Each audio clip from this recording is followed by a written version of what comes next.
الشيطان الرجيم بسم الله الرحمن الرحيم আসসালামু আলাইকুম সম্মানিত ভিউয়ার্স, মুসলিম উম্মার সিয়াম পালনকারী ভাই ও বোনেরা, আল্লাহর রহমতে আপনারা সবাই ভালো আছেন।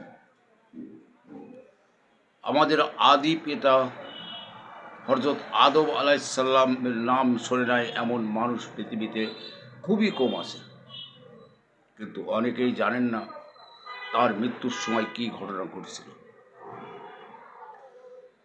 হযরত আদম আলাইহিস সালাম বেহেশতে থেকে যখন আল্লাহর তাআলার নির্দেশে দুনিয়াতে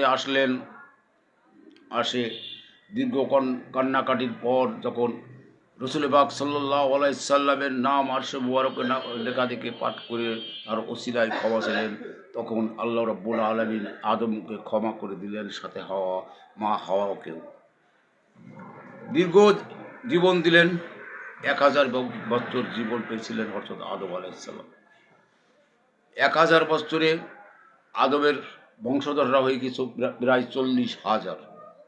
তার ভিতরে একমাত্র কাবিল হত্যা করছিল। এর মধ্যে কোনো মানুষ আর মৃত্যু দেখে নাই।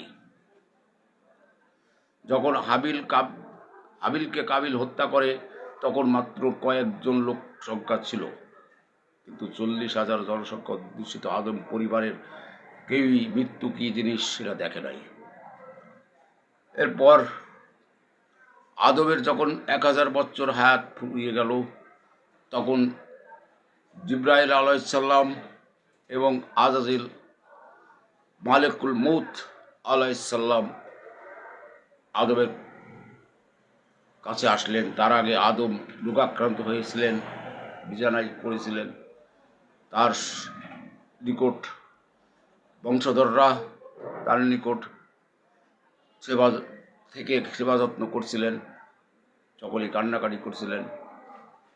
আদম চলে যাবে একথা আদম আলাইহিস সালাম তার বংশধরদের বলছিলেন, মৃত্যু কি জিনিসটা বলছিলেন।